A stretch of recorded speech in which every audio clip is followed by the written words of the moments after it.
Okay, we're cue the music. What music? We don't need any music. We're good. Oh, no music? Oh No my God. music. Okay. No, it's the first episode. Uh, It's called Embrace the Suck. We're going to embrace the embrace suck the on suck. no music, too. We'll We don't figure this need out for music. next time. All right, welcome, everyone. Oh I'm my Nate God. Now I Adams. got to shut up the other side. Hang on. Highly professional. TK, hey, can you handle the truth? Keep it quiet there.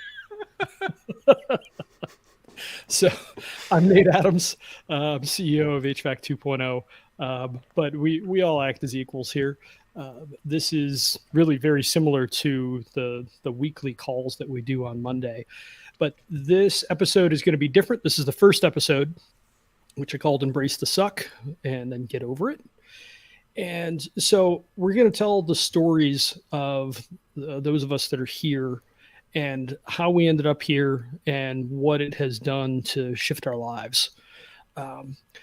Because from here forward, we're going to move to a totally different format where we're going to start with a technical subject and then we're going to look at a project or some actual application of that. So we're not going to just be arguing over spec sheets, as I call it. And then we'll look at how the process influenced that, because HVAC 2.0 is fundamentally a process in how it works. So anyway, I'm going to go first because I am almost the beginning of this story. You will see TK there, Mr. You Can't Handle the Truth. So that's my business partner and original coach. So he came up with a whole lot of this process as we see it. But he found me years ago, I think it was 2012, and I was miserable. So I ended up writing this article just a little bit after that called Confessions of an Installation Contractor. And I talked about how miserable contracting had made my life. So I had come at this from a white collar perspective. Before this, I was an outside sales guy. 2009, the housing market crashed, and here I am needing to find a job, and there were no jobs. So I started doing installation contracting. It went pretty well at first. Although, man, it was a lot of work. There were definitely some times I told my wife, like, my favorite part of the day is when I'm asleep. That's the best part of my day. And that can be a pretty consistent thing that happens for contractors. So I was working really hard, tons of hours, trying to keep people happy, trying to keep the crew busy. And then the thing that really got me is I like to fix stuff. I may not be an engineer, but I have a lot of an engineering mindset, although I will definitely do more ready, aim, fire than a lot of engineers will. But this article here, I wrote this, and we were part of what's called the home performance industry at that point, which is basically government funded stuff. So I did a lot of work with the gas company rebate program. They do an energy audit. They give a client kind of an idea of which way to go. And then I would come in and help them figure out how to make that happen. But this just drove me absolutely up the wall. And also in the middle of this, my wife was pregnant, and my dad worked too much, and I didn't see him much when I was a kid, and I didn't want to do that again. Didn't want to do that to her. And so we were looking for really a different way to do things. So I wanted to have a relationship with clients instead of feeling like I was basically a sex worker at the end of the day. Here I am, I'll do this one thing for you, and then you'll pay me and we'll move on. And that was very unsatisfying. I really just didn't enjoy it. And so Ted found me at that point, and I was miserable. I hated my life, but there wasn't like an easy off ramp for me to go do something else. So I just wasn't quite sure what to do.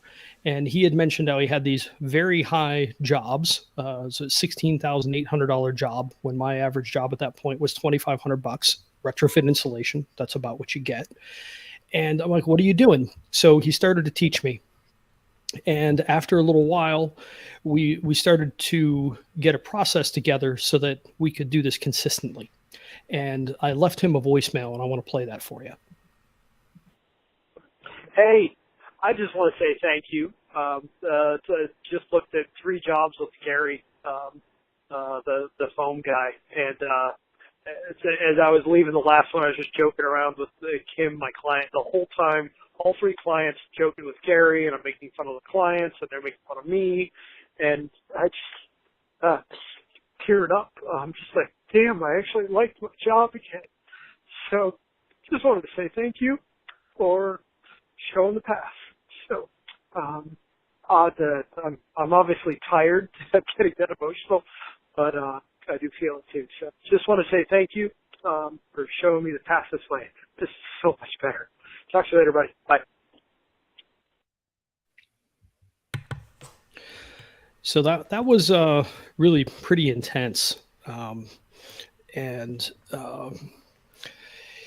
I want to show you, like, I remember right where I was as I did this. So we looked at 3 jobs, and all 3 of those jobs executed. In fact, my closing ratio on doing, it's an advanced energy audit, was 92% is where it ended up. I've stopped doing them now. So 4 years later, it's finally coming out the other side. And 92% of people that I did plans for executed with me. All but one actually executed otherwise. But it was just wild to actually be able to really affect things and change things. And I want to show you the house that I was at as all this happened. So these are in the case studies. So if you go to EnergySmartOhio.com, you can see all of these case studies. This is the 1970s. I was pulling out of Ryan and Kim's house when I called. And you can probably hear, like, I was towards the end of my rope at that point. Like, I had spent all this time learning building science and how to do installation contracting and all of these other things. And I didn't really want to leave, but I also didn't really know what to do otherwise. And then we started doing these. So you can look through these. I put really detailed case studies up. So like you can see year built and square footage, how much energy it used before. That's energy use per square foot. You can see the starting leakage on this house. So it was a 2,500 square foot house, had a 6,500 blower door. Target was 4,200. I only missed 2 of our targets. And this one got just a hair under 3,000 when we were done. And the feedback that we got on this house was something that we've come to get used to hearing, which is, I can't believe this is the same house. Now, important point, this level of project, if you get 100 replacement leads, this might be 1 or 2 of them. So I was seeking out the really hard projects with content marketing. Like what you're seeing here is content marketing. I have something like 100 blogs on this website. But learning how to do this and to consistently be a house whisperer, to go and fix problems and help people understand what it is. And the whole time it's just educating people and then offering options and educating and offering options. So there's no selling involved in this. So if you're technically oriented, this feels pretty good. And so hopefully we'll be hearing the same sorts of things from everyone else here. But what we found was, in doing these projects, like I said, is very consistently, if people didn't go for the full shell package doing the insulation and air sealing, they still bought HVAC. And so it only made sense to see, can we adapt this to HVAC contractors so that anyone who wants one can have a comfortable and healthy home. And so that's the process that we began to try and figure out. And here we are. It started out as Home Performance 2.0. Neil Comparetto suggested make it HVAC 2.0. So here we are. And now there's a group of us that are house whisperers at this point. But for the most part, we're selling HVAC and installing HVAC. That's what almost all of the work actually entails. But I want to call on Reedy next, who's in North Carolina, and he was a technician for 15 years and still is technically, but most of his job now is in sales. So, Reedy, why on earth did you seek us out? What was bothering you? What made it worth learning all this stuff? And then what has changed in your life because of it? All right. Well, that's great questions, Nate. First things first, I was a service technician. I was desperate at that time to make money. I have 10 children, and so I have to be able to feed my children. And as a service technician, I was making pretty good money, but I needed to make really good money. So I got into selling things. And when I found out that I could make money by just talking to someone about a new HVAC system or something like that, that's when things took off for me. Um, I did that for several years. Finally, some things happened that I could move up in the company to a little bit better place. And at that point in time, I realized that there was more to it, a lot more to it. I didn't quite know what, but I knew that there was more to it than I was doing. And I happened to get on Facebook. I looked around at things. I heard about home performance. I wondered what in the world that was. And so I went to some BPI classes. And down south, we don't have a lot of real need for BI. We don't have a lot of gas furnaces where I'm at, and don't have hardly any combustion appliance zones. So what really got me involved in trying to figure that out was just lack of knowing anything. We did home performance on our own. It was more of a recommend everything and see what sticks. That's kind of the way it went. And we didn't really know as a fact that blower doors had anything to do with load calculations. I've come to find out that is the blower door number is the most important number. I got tired of dealing with people doing portions of a thing and then turning the success or failure on more so the failure of the project on me. I got tired of our guys turning the failure of the project on me. It's a lot of weight when you have all of this. You're trying to sell jobs, you're trying to do things, and to then miss one or two things and it all come crashing down. And that's where I was. I had sold a huge job. It was a $120,000 job, and I miscalculated the crawl space by about 1,500 feet. Well, that's a lot of money that I had to suck it up and lose. And so at that time, funny enough, I saw this thing called Home Performance 2.0 on Facebook. And I was desperate to find out more. I just wanted to learn. I'd seen Ted Kidd, I'd seen Nate Adams online in various blogs and things that they'd written. And I thought to myself, these guys know it. If I could just get in touch with them, things would really begin to change for me and my family. And by the grace of God, I saw something on Facebook. I tried my best to get in. I felt like they were closing the door on me every time to get in. Nobody would answer me, and I was like, well, I'm just going to go for it. I kept on bugging. I sent Nate probably 100 requests, and he, I don't know if you got any of them, what Nate, happened there. but nonetheless, I have made it. I'm still selling fantastic jobs. The difference is that the jobs that I sell are collaborative. I don't have to be the one to be the hero and pick people's success or failure. They do. When I sell a job, it's because me and the homeowner made this thing work together to where they're going to have the opportunity to say, hey, I took part in this, and it's because of me that it worked. And I'm going to have the opportunity to say, yep, you're right. And I can be the guide and not the hero. And what that means to me is that means that instead of a 45 to 47, 50% close rate, I've got more like a 70% close rate. The job went up. The average job, when whether it's HVAC or I used to only sell kind of basic middle of the road equipment, but now I'm getting up into the higher tier equipment.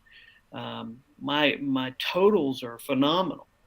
When I do less leads and I make more money. Of course, we need to have a steady stream of leads, but the reality of it is that if I can have leads that are less and still make more money than I did with the leads I had prior, And what's happening is that I'm getting better and my customers are getting better. And in reality, that means everybody can get better. HVAC 2.0 has taken me from a place where I had to worry about everybody and wonder if things were going to go right, to now I worry about me and my 10 kids and my wife, and know that things are going to go right. That's what it did for me. And, so you feel less anxiety then? It. Oh yeah, far less anxiety. Far less anxiety. When you can have someone that you can go up to them and literally change the course of their decision making, to have a 2-year-old house, and I'm going to sell it because my bedroom is sweltering and the rest of the house is cold. And you can take that person and show them kind of what's going on and leave the decision up to them. That if they make the bad decision to only do something that's little, or if they make the great decision to do everything, or if they make the great decision for them to sell a house, your anxiety goes from way up here to way down here.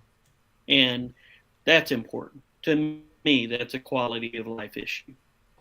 No tears like on the thing, because I did that to Nate a couple of weeks ago. Psychometrics without tears. Yeah. Yeah. Well, you were one of the first ones where we were like, man, I think this is really working. During the COVID lockdowns, what happened to your lead volume and what happened to your pay? Oh my gosh, my lead volume, the year before COVID, I got 558 leads. Wow. And I did $1.5 million that year. And I was busy. I was busier than a one-legged man in a butt kicking contest. And I thought I was making great money, but the reality of it is I wasn't making squat. And here's why. Because the next year, I sold 27 of the highest tier pieces of equipment we got. My leads got cut in more than half, and I made more money in that next year. Thank God for HVAC 2.0, because if it had not been for that, I'd have been in a heap of trouble. So everything changed for me. Everything changed. Put that out. And I have to say, you've been a real pleasure to have around. If everybody can't tell here, Reedy is pretty gentle, and most of us aren't. So, are you a pastor as well, Reedy? I am. I'm a licensed minister in United Pentecostal Church International. We are getting ready to, likely within the next year, to start a church. It's a daughter work. We're going to be breaking off from the church we go to and starting another church in a different city. That kind of lends to what this is. This is a process that is sacred, sort of like a relationship with God, not entirely, but sort of. And when you can take people and you can help them to get to a place. Well, I run into all kinds of people. Some people are hurt and broken, just like houses. And you can't just go up to a hurt and broken person and say, you will do this, you will do that. Because if you do, you're not going to have any success. It's the same way with a house. You can't just go and force everybody to do everything and come up with this massive project, because people have to have things in incremental bits and pieces. And so when you think about it from that perspective, it's always got to be about taking someone where they're at, educating them, collaborating with them, and getting them to make the decision for themselves. If they don't, they're going to regret it, and they're going to quit, just like a person would in a house. So that sounds a lot like a line that we talk about. Was it responsibly avoiding responsibility? Yes. Because letting them understand. Yeah. I mean, you can't take a person who's addicted to drugs and condemn them, because they're not going to get anywhere. You can't take a person who also has a junky house and condemn their house, because they're not going to get anywhere. So what you really need to do is you really need to get to this place where you have brought them along with you. And when it comes down to it, where the rubber meets the road is, do they trust you enough to make the decision to go with you or not? That's what HVAC 2.0 will do for you and your clients. It will get them to a place where you've not went overboard and taught them all kinds of crazy things about building science, but you've got them to where a layperson can understand what you're saying. And when they understand it and they buy into it, it's as good as done. And at that point, you're the guide. To them, you're the hero when it's all said and done. Yep. Yeah. A lot of how I look at this is, it's like the Serenity Prayer, where it help me understand what I can control and what I can't. And fundamentally, we can only control ourselves. We can only influence others. So we can't be someone else's hero. We can only be their guide.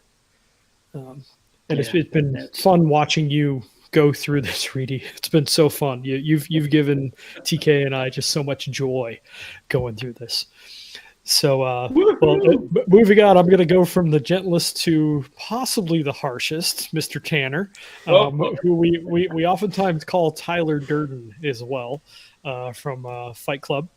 And so, Tanner, let me ask you the same questions. I think you'll have fairly different answers. So, what made you find 2.0 and like go through all the trouble of learning it in the kind of halfway put together form that it's been in for the last couple of years, and what has it done to your life? Yeah, I definitely don't have the heartfelt sobby story like probably a lot of people. Fortunately for me and luckily for me, I first met you, Nate, really early on in my HVAC career, because I guess for context, I started a community college for my HVAC program locally in late 2016.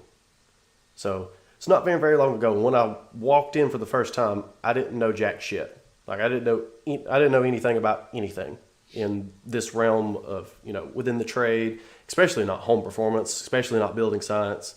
Didn't even know that was a thing. And so just learning things, obviously, as a lot of technicians kind of are, is you kind of get addicted to just the learning process, learning how to do things right, how to do things better, and being a little bit competitive, I guess you could say. I'm kind of the type that if there's a way of doing it better, I want to exceed that fourfold. Like I want to do far better than what's even thought possible. And so I just dug into just reading everything that I possibly could, listened to every podcast I could find, watched every YouTube video I could find, read every article, and going through Facebook, I know I interacted with you, Nate, a little bit on some different Facebook groups, and this training conference popped up. It was the HVAC training symposium in Claremont, Florida. It was the first one, and I was like, well, this seems like something cool to go to. So I loaded up by myself, drove about 10 hours down to Orlando, Florida, and went to this symposium for the first time. That's where I met you in person. And at that time, I was pretty far along as far as being a service tech and being an installer for HVAC. I didn't know very much about like sizing equipment, doing load calculations and things like that. I was just very, very minimal knowledge in that regard. And I'd heard about something called a blower door, and I'd kind of started dabbling into the building science portion of things. And so I just started reading a ton of that. And I met you at the symposium.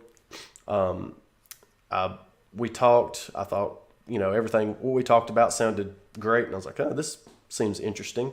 And so went back, I bought your book and read it. And by this time, I felt like I had a decent grasp, but I kept running into one problem consistently. And that was every person that I had heard talk about how to kind of integrate this home performance portion into HVAC and, how to do the perfect job and all this other stuff, it tended to be people who, rather than trying to actually teach anything, they're more getting up on a soapbox and being like, let me tell you why I'm amazing. And sure, they could break down how to build the perfect house and how to make everything perfect. How do you have the perfect this and the perfect that? But there was not a single person really that I come across at that time who was like, oh, here's a process of how to actually do something. Like, here's how you practically take these concepts that we have and then actually go apply them. And that's what really drove me to HVAC 2.0 is I was like, okay, here is at least a method. This is something that I've not seen. This is the only thing that actually says, hey, here is a practical method for actually executing these types of things. And so honestly, when I first signed up, I was like, this is probably not going to be worth it. I'm probably going to fall out, but at a bare minimum, I'm going to learn whatever they're doing really well. And if I have to, I'll just add that to my bank of knowledge and just somehow figure out something else and create something of my own if I had to. And it just so happened from, getting in, started meeting everybody, talking to people, and I was like, oh, this is where it's at. Like, this is something that actually brings building science to reality and gets it out of this head cannon-y, look how smart I am type mindset. Yeah, where we argue over spec sheets and we never sell projects or actually do anything. Yes. Because the knowledge unapplied is useless. Exactly. Definitely something that I feel. One more question for you. Tell me about your first comfort consult with your buddy's dad. What happened and what was his reaction? So that was just we were using a Google form at the time, and I just bought the blower door because I was, at this point, I'm like, I'm willing to spend money to buy this crap that I may or may not even end up using. Like, this is probably going to be a waste, but I'm going to buy this blower door anyway. So I bought it, and I lined up my buddy's dad, who I've known forever. And so I was kind of just wanting to be like, I told him, I said, hey, let me come test your house. I'm going to do this thing called a comfort consult. And I just want to run through this and see what it's like. And I want you to tell me how you think I did and what you think about it. And he was like, sure. And it was for free. That this wasn't going to potentially be a project. It was just kind of I knew this was someone who was really intelligent. And so he was also willing to be like, yeah, what you're doing right here is stupid. And so I knew that was a possibility because that was going to be the most honest answer. So I went over there. Most likely, really. Oh, yeah. Yeah, that's kind of what I was expecting. I'm like, I'm for sure going to screw this up somehow, and it's going to go terribly. This is probably not going to work. And so went over to his house and started going through the comfort consult. And about midway through, he was like, okay, we've got to stop. You're going to have to quit asking me all these questions. You're making me think of stuff I don't want to think about. Because it was just extracting pain left and right. And I'm not trying. Like, I'm just kind of, if anything, I'm role playing. I'm just being like, here's what I think I would do in this situation. Mm-hmm. And also, mind you, I have zero sales experience at this point. And I am a terrible salesman in general anyways. And so that was, it would be different if it was like a super badass salesman that knows what he's doing, can go in and play the pain game of like trying to just scare people into stuff using scare tactics. I didn't even know enough to be able to do that. I'm just reading off of a script. And he was just like, we've got to stop this. He's like, you're making me think of all these problems, and I didn't want to fix them anyways, and now you've got me thinking about them more. And he was like, and you're making me think of stuff I forgot about forever ago. And at the end of the day, it ended up being, it was good for me because it was like, oh, okay, so this is something that seems like it might actually somewhat work. And he was like, yeah, this kind of works too well. I want you to leave now. Yeah, it's funny. I think back to when we put the questionnaire, because it was a Google form. That's what the software started as, and we just had to keep writing it. It was Neil Comparetto was one of the first guys on this, and he kept selling something, and I had to be like, oh crap, I have to go build a tool, and that's how that got built. And we really haven't edited it enough yet since then, but it's funny. You remember me saying like the goal for the comfort consult was that entry-level talent could use it. So if you can set up a blower door and you're decent with other human beings and you can follow a script, you can be successful. And that's what you felt, right? Yes. So yeah, it's been wild. So Abby's curious, was your friend's dad an HVAC contractor himself? No, he was not. He went to school for accounting, so he was kind of a more of just a office numbers guy. So you got a Poindexter to start bleeding on you, showing a lot of pain. Yes. Just asking some questions that were in a form. And for the record, these questions are not, they're not written in a way where, it's like, oh, so you want to kill babies or something like that. When if ever you get like some, survey and you're like, I know which way you're trying to pull me. Like, they're not written that way. It's just, have you experienced this? Have you experienced that sort of thing? Well, that's been fun. And then you've turned into quite the online arguer since then. Yeah, maybe a little bit. Which I guess I've always kind of been I'm more than willing to challenge the status quo. And so if I don't think something's correct, I don't care to point that out and argue it. Because one, I don't care if I'm wrong, because I'll just go, oh, I guess I was wrong here. And nothing ever bad comes from that. And all you can potentially do is learn more. And that's kind of been my biggest thing of just trying to learn as much as possible. And I think one thing probably a lot of technicians also do that I was in the same boat in is that I was very anti-sales and I didn't like that. I was more of I wanted to fix things. Like I wanted to be able to just go in, fix a really screwed up house. And so the thing that anytime you kind of go through a journey or whatever of learning anything, you come across things that you didn't know that you should know. And in this process, what I've kind of figured out is like what actual sales are, what the true thing of sales is and why it's actually important. Because like for us, what sales, all it is it's two adults working together to find the truth. I mean, that's really what it is. And what that entails is just asking questions and being able to just offer things, not go into this, if you go into an arrangement with a potential client and you already have a predetermined goal of, oh, well, I want to sell this.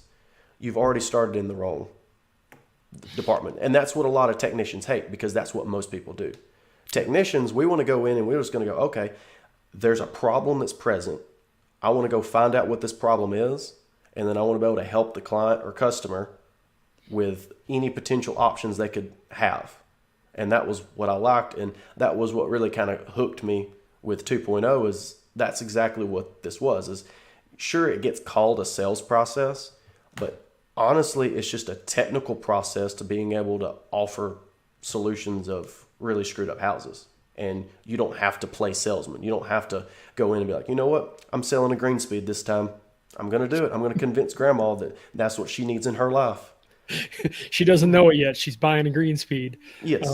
But then, between Reedy and Jeff, I bet you two sold more green speeds than like 99.9% of the industry last month.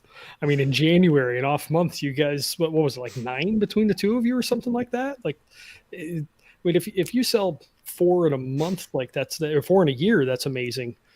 So it's been pretty wild. How many did you sell in January, Reedy? I sold 4. Okay. And Jeff, you had 5?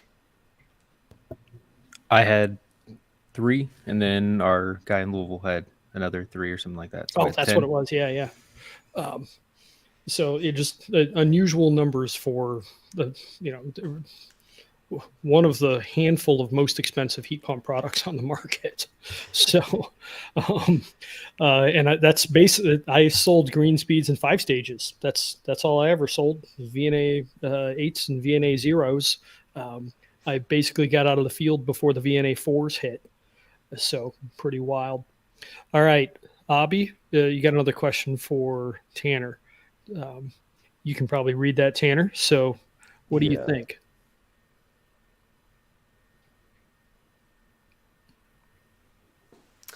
Okay. Well, one thing I wouldn't quite call it self-mastery, because I'm far from that. Not even in the same realm. But I will say homeowners will surprise you of what they actually want if you just offer it. If you just, if you present different options and you just thoroughly communicate what the different options mean for them, you'll be surprised what people actually want to buy. I mean, there's times that you'll go in and at glance, you're going, oh, this is going to be, he's going to want the cheapest thing possible. And he's going to try to argue with me on every little price. He's going to want a price breakdown. He's going to want this and that. It's going to be terrible. And before you know it, he's like, okay, well, the only thing I want you to even price me are the top 2 options. And I want to know how I can make this great. And it's like, huh?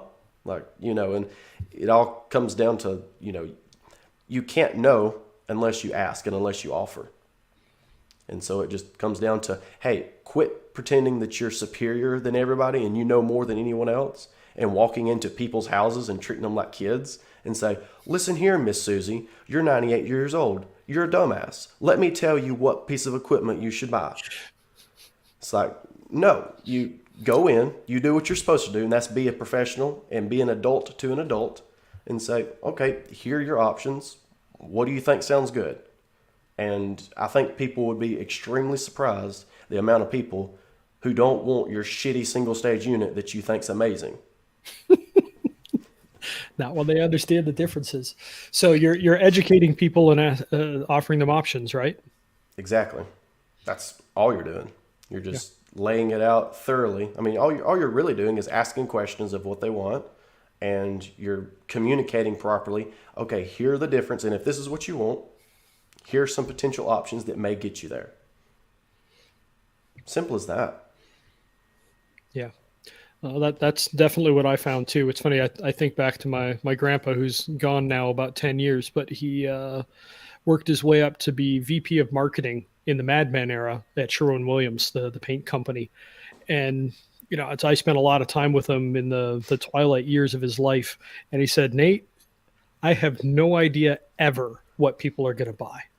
Just no clue. You'd think I'd be able to tell. Like I'm 77 years old. I've been in the sales game for 60 years, and I still have no clue what people are going to buy. So just offer. So all right, next up, Mr. Jeff. So Jeff has been a blast to work with, and I will never forget where we had our first phone call, because my family and I was out in our camper. And we were actually on Alcatraz Island. So I called you on the boat on the way back. So tell us a little bit about your background. So are you a service tech? Are you a sales guy? How long you been doing this? You've got some pretty strong chops. So tell us a little bit about them. Well, been in the industry for about 20 years, going on 20 years. So started out doing it during school when I was going to school for engineering. So Tanner can't argue with this. I'm the biggest BAMP around here. No, just kidding, guys. Look that up later on Google. Anyways, so 20 years I've done install, service, maintenance. I've done everything. Big thing is that, I've, like Tanner, have always wanted to figure out something and fix it and go above and beyond and then push against the status quo. And would always ruffle feathers to get there. That's okay. Sometimes you have to do that, right? When we're trying to press forward and make the industry better. So that being said, got in sales about 1.5 years ago. Was pretty much forced into sales. How I kind of got down the path was I would always want to fix things, and I started, that knowledge is useless if not applied properly, as you said, Nate. Mm-hmm. Is that I would go in and try to match ductwork to existing systems, and I thought that that was the bee's knees. That was the best thing to do. That was the right thing to do. So got your book downloaded it, 8 years ago now. And thought, it's 6 years old. So 6 years ago, 5.5. So 6 years ago, 3-4 years ago. There we go. Yep. Or right when it was released. So you had a free download, but skim through it. I'm not going to use it. Throw throw it away. It's a PDF saved somewhere on my email, so sorry about that. Until I finally purchased it, from you directly and had you sign it. But that being said, I was always fixing things, and I was always the one called to the rescue. So I was always being the hero. And unfortunately, that got me into a lot of predicaments and scenarios where I was getting abused and taken advantage of. So being from large companies, nationwide companies, white shirts, whatever you want to call them, right? Where sales is the end all be all. That's what you have to do. You can't fix things. That's where, there's a lot of feather ruffling that happened. And then once you start taking that knowledge and applying it, you then get the pushback that, no, you can't be right. That's not right. So that being said, that's, signed up for 2.0 because I knew there had to be a better way.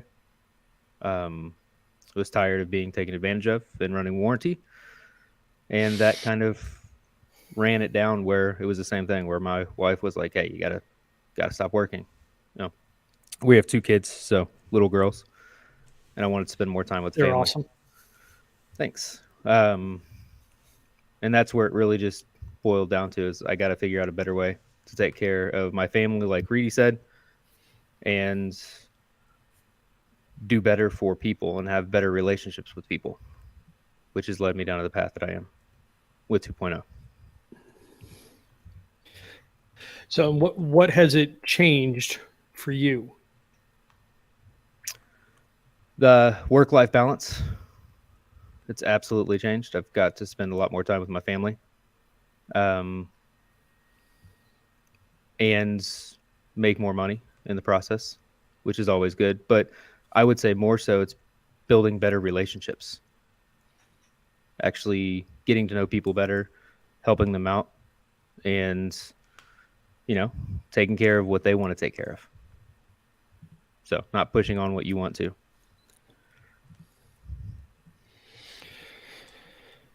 Well, so I've I can feel you there. I sold cars for a short while, and man, being taught the high pressure tactics, I understand them and I hate them. Yeah. If you have to coerce somebody to do something, they shouldn't be doing it. Been through a lot of sales systems, all across the country, and all the tactics are the same. So, get the sale now. You have to push for it. Can't leave the table till you get that signature. Yeah. Just some of that bullshit that doesn't work, and it's not the right thing to do for people. It's taking advantage, and like you said, coercing them into doing something that they don't want to nor shouldn't. And does that make managing the relationship more difficult? With who? With the homeowner? If you're using the more coercive tactics? Yeah. I mean, there's a lot more, bitterness, and you're bumping heads and stuff with people, and it's just not the right way to do it. I like to go to sleep at night, and everything that I've done in my industry has my belief system around that has led me to do the right things, even if the company or companies that I've worked for or with don't think so. So Abby's asking for a little bit more follow-up on, can you elaborate on being taken advantage of? Was it customers, suppliers, companies? What does that look like? Yeah, being taken advantage of in situations by companies. We'll start there because it's kind of all the way around. Companies want to take advantage of the people that actually have taken the time to understand and better themselves as technicians. So a lot of technicians that I know that are really, really great people and great technicians usually are the ones that have to take the brunt of the force when there's problems. Mm-hmm. Warranty calls, things like that, working after hours, working longer hours, repairing things that somebody else should be able to do as well. To then being the hero and trying to go and fix those things and promising and having to promise those things for the company to the client. And then the client is upset as well and tries to take advantage of the situation or the scenario. And what? Tell me about what happens when you irresponsibly take responsibility, which everyone here has done. Yeah. Irresponsibly taking responsibility leads to giving a lot of free shit away. Free time, material, everything, equipment, whatever it may be. Giving yourself away. Does that lead to a lot of warranty calls? A lot of warranty calls, yeah. Yeah. Yep. Yeah, it's I know back when in my installation contracting days, I really hated the callbacks, and there were a few people that, holy cow, were they terrible about that. I remember one client, like, you must think I'm one of the most difficult clients that you've ever dealt with, and I was mad enough I told her yes, and she actually backed off at that point. She dragged me back 3 times on something stupid. So yeah, whenever you play the hero, you get bit by everyone that's not you. In my experience, that was part of what just ate me up doing installation contracting. I felt like I was getting pushed into promising things that I wasn't sure if I could deliver or not. Yeah. So don't promise stuff that like there are no certainties in HVAC and in building performance. Like, it's only odds. I mean, will any doctor ever tell you that this will work on pain of death? Like, no, they're not going to give you that. They're going to give you odds. So anyway, okay. Well, moving on, Mr. Tim, while your daughter is hopefully being quiet for the moment. So this is Tim. Yeah, it's a babysitting club. Yeah. Well, how old is she now? She just turned 5 months. There we go. And she has not been very happy tonight. That happens. Hence, you've been in and out of the feed. So, yeah. So tell us your story. What's your background and how did you end up playing with Ted and I? So, I mean, I kind of came, my dad was very blue collar. Eventually I went to trade school, and didn't learn a ton, but have a degree in HVAC, whatever that means. Yeah, so I kind of grown up, my dad's blue collar, learning how to do things a way, not necessarily the right way, how to do stuff. So he kind of gave me more and more responsibility on some of he has a bunch of rentals and stuff like that, contracting business. So I learned how to do things the right way. And even though I went to school, I wasn't taught very well, to be honest with you. So I started kind of learning things, and like I figured out, the basic stuff on, refrigeration cycle and stuff like that, and how to troubleshoot and all that. And I kept wanting to progress and do things better. And so then I taught myself load calcs through RightSoft and all other kind of programs. You run a group on that, right? Right. I do the RightSoft group now. So it all became of how can I do better? How can I do best? And then that leads to clients, and like, how can I get them to get the best system, even not push them to it, but like, it's what's going to be best for you kind of thing. And eventually, like, there was chatter on some of the groups about, well, if you didn't account for infiltration, in a load calc. Well, I was like, well, what does that mean? We have 5 selections. That's all. That's what it is, right? There's more to it than that. And so joined the 2.0 group and started learning about blower doors and stuff like that, and realizing that maybe I'm not all the way doing what's best for my client. And then, the whole goal was to join up and learn about, here we go. The whole goal was to join up and kind of learn about, well, how can I do load calcs better initially? And then turning out, it's a sales process. Well, I've taken, joining all the groups and signed up online and done everything. And, start hearing about, it's not pressure based. It's not, this and that. And okay, like everything else has been, as Jeff said, you learn try to get the signatures and do the high pressure stuff. And This wasn't that. So, you know, it was kind of like this opposite end of the spectrum thing that you're taught that people said wouldn't work, and it was working, you know? And so, yeah, it's been great learning stuff, and, you know.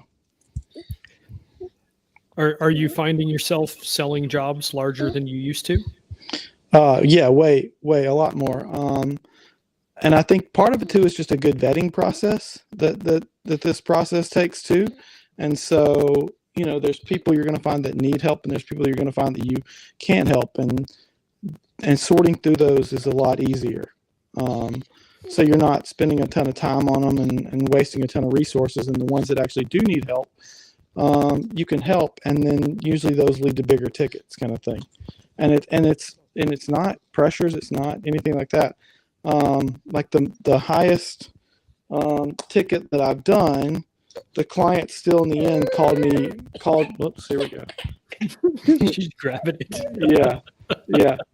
The highest ticket I had was like around $50,000 for one client, and then the review he left for me online still called me affordable. So, you know, built the value, Tim. right. We solved all of the problems that he had, you know, and it was just step after step of following the 2.0 process. And there was never a sales pitch. It was always just like educating them, and here's what do you want to do, you know, kind of thing. And you make the choice. And they made all the choices, and in the end, they're super happy, you know. That's it. That really is. It's been fun watching you grow, particularly in the last 6 to 12 months. It's been very fun. So, all right. Well, I'm going to let you take care of her. But we made it through it. I wasn't totally sure if that was going to happen tonight or not. Me neither. So, all right, my friend. I think we're wearing our time out. Yeah, exactly. All right. So next up we have it's like our elder statesman, Mr. Ken Dean of Athens, Ohio, who always has the amazing T-shirts. So that doesn't look like AC/DC quite. That looks like something I have. Yeah, right there. Do you have your Adderall tonight? No, other drugs. Okay, good. Throwback. What was that from Caddyshack? Do you do drugs, Johnny? Every day. Good boy. Yes. We're doing random drug testing today. Okay, but I won't do crack. I love that one. It's one of my favorites. So Ken is definitely an interesting character. So he's in Athens, Ohio, which is this kind of small city that's in the middle of nowhere in southeastern Ohio. It's where Ohio University is. So, and Ken actually put the heat pump in at my house here. And like just funny little thing. I don't know if I told you this, but my wife watched you do all of that. And she's like, I had no idea how involved it was to put in one of these systems. And I'm like, but the ductwork was already there, you know, and the hole was already there. Like a lot of the work was done for us. We went from a resistance furnace to a heat pump. So we had to run refrigerant lines and stuff. But what struck me on that, as I was watching you, is we think a lot about going from a novice to an apprentice to a journeyman to a master. And when you get to a master, you don't really have to think about what you do as much anymore. Like a whole lot of the work, your mind just kind of does for it. You know what tools to grab, you know what's next. You're not fighting your way through. It's subconsciously competent, it's called. And so it really struck me watching Ken put that in. Like that's where he was. So Ken, you have been a bit of a nerd through the years, right?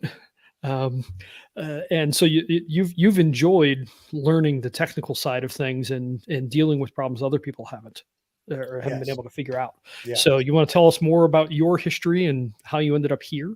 Okay. Well, let's see. I was worked at a bottling company early on, and then went to work for a small contractor, and then he became a partner with a man who became what ultimately became the largest HVAC dealer in southeastern Ohio. I learned the basics there, learned their way of doing it, and gradually came to realize there were better ways. Many of the repairs that had to be made were corrections for installations rather than broken machinery. And as time went on, I became less and less satisfied with the work that was being done.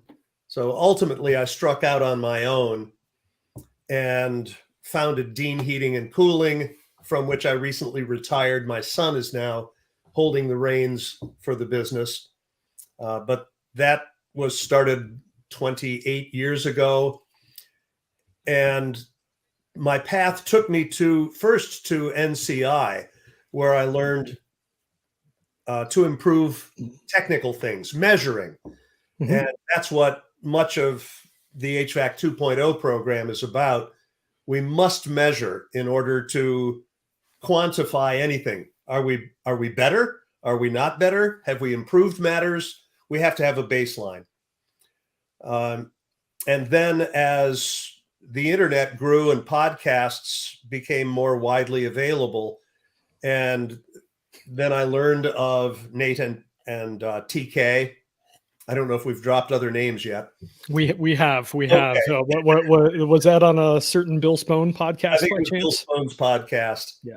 And on one occasion, we were on a 7-hour trip, my wife and I on a trip, and I had podcasts on, and they were talking about blower doors and static pressure and codes and home performance. And my wife turned to me and said, "These are your people, aren't they?" And so, yeah, all I could do was smile and say, "Yes, they are." And then when I was made aware that the HVAC 2.0 program was opening up for participation, I said, I've got to be in this. I was then able to acquire a blower door, a duct blaster, yet another thermal imaging camera. And then on my own, I think I now own 3 smoke testers, and I already had my own thermal imaging camera, but I've acquired many of these tools that let me reveal things that are unseen, and bring to light many of the reasons for discomfort in homes. So having backed away from the HVAC business, although I'm still the consultant and technical advisor, my pursuit is now HVAC 2.0. I was about to say home performance, but for some that leaves a bad taste in their mouth.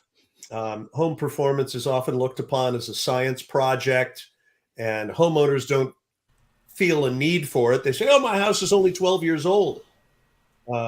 It's fine. But with a blower door test, we learn that it's not fine. So one of the houses that I tested, which is 12 years old, made by a good builder, it's plumb and straight and well appointed, and yet their February electric bill a year ago was $770 for 2 people in the house. Way more than it should be. And HVAC 2.0 helped me identify why that is. Now, the homeowner, equipped with that information, then has to make the decision, okay, we're going to spend $40,000 in round figures to remedy this. But at least now they know. So, yeah, if you go to the doctor and he says, well, your appendix is about to burst, you can decide, oh, I'll live with it. Or maybe I'll take some action on it. Or maybe they'll sell the house, because that was one of the things. And we have that effect on people. Bill Russell's selling his house because of me. Oh, yeah. Well, sometimes it's better off being somebody else's problem. Sometimes it's just worth moving on. We sold our old house because I knew it was going to be so difficult to fix the way I wanted. We Yes. sold it for 200 grand. I wanted to put 150 into it in a project. It needs a technology that doesn't exist yet, a high temperature boiler. So, you know, it is what it is. So sometimes doing nothing is the best option. Yep. But I'm also curious too, like now that you have shown them that there's pain there and that there's a way to solve it, I am curious if in like another year or two, they're going to be like, all right, we came up with the money. What are we going to do now? Well, in fact, they did talk to a builder, one of the better builders that we work with. And he said, oh, even just to get started, if we're going to try to address these things, to cut into all of the dormers and knee walls that they have, which don't have access, he said, we're going to have to repaint the whole house, which is, of course, the least of their worries. Yeah. But it's going to involve some serious invasion into the inaccessible parts of the house. So they have to decide, are we willing to live with discomfort and high bills, or will we go ahead and bite the bullet and then be comfortable? Yep. So I can't make that decision for them. All I can do is advise them. You played the guide. You definitely were not hero to them. So well, briefly, I don't want to take more than my share of time. And someone may have mentioned it already. So, apologies. I was on earlier and then my cell phone battery died and came back home to get online. While I was acting as a contractor, the sales training that we were given always had to do with overcoming objections. How do we make people do what we want them to do? And that's not what makes me feel good. I want to be happy about what I'm doing. So if I can identify a problem for someone and pass it off to them, after all, it's their problem, not mine. I'm happy to identify the problem for them, and then they can decide what action to take. So I sleep much better. I feel good about the work that I do. That strikes me as what we all would like. I love that meme of like the guy and the girl sleeping in bed together, and she's like, I bet he's thinking about other women, and he's like, did I tighten that last screw? Are the guys going to show up tomorrow? You know, is it going to fix this? I mean, I'm no longer a contractor, but man, do I remember just going to bed and thinking like, I hope nothing goes too wrong tomorrow. Yeah. And so you've told me before that you find this to be a very ethical way to go. Is that still where you are on that? It certainly is. I don't have to force anybody to do anything. I don't have to force them to buy anything. I don't want to be a salesman. I want to be an advisor. And we're on an equal footing with that relationship. And that's part of where the Sandler process fits into the HVAC 2.0 process. Which we'll be starting to dive into all that starting next week. So just one last quick introduction. I just want to say hi to Abby there. So Abby from Canada. Abby and I have been friends for years now, coming from Twitter and being nerds. So we're both part of Energy Twitter, which is kind of ivory tower-ish on clean energy and so forth. So we've been friends for years. So he helps out on various things. And serves as an advisor to us for various things, a friend as much as anything. So anyway, you'll see him in and out here as well. But this is just what I was hoping for the first episode. And none of the other ones are going to be like this moving on. So from here on out, again, we're going to start with a technical subject, and then we'll look at a couple of examples in the field or stories, projects, things like that. And then we'll see how the process ties into making that happen so that you can sell it without selling as you've heard repeatedly here. Like if you are ever using HVAC 2.0 and you feel like you're selling, you're doing it wrong. You're doing it really, really wrong. Don't do that. You don't have to twist arms or coerce to do this. You just have to help them diagnose what's going on, give them options for moving forward, and then let them choose what's best for them. So with that, gentlemen, does anybody you have any closing thoughts before we sign off for this first week? HVAC 2.0 is my emotional support group.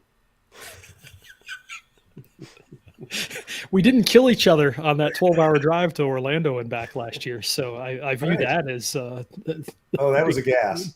it was a blast. Any other last thoughts? I would say if anyone is easily butthurt, we don't do butthurt reports here, so just don't listen because you're going to get your feelings hurt. I'm going to laugh. It's going to be a great time for us. You're going to cry yourself to sleep. Just don't do it.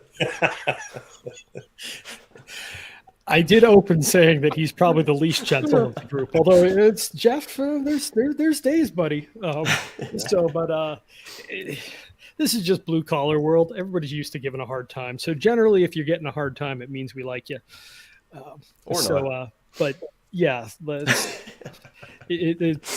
I have to say, if there's one rule to playing in HVAC 2.0, because I break it and get my butt beat sometimes too, is make sure you put a question mark on the end of whatever you say. If you ask a question and you come into it open, you'll get help. If you come in and you go all Dunning-Kruger and say you know what you're doing, but you make a white belt move and you get smacked down by a black belt, well, sucks to be you. Don't do that again. So just use question marks, and boy, does that help. Jeopardy rules. All right. Well, gentlemen, thank you so much, and we will see you all next week. Yep. Good Thanks to be for here. coming. See you later, guys.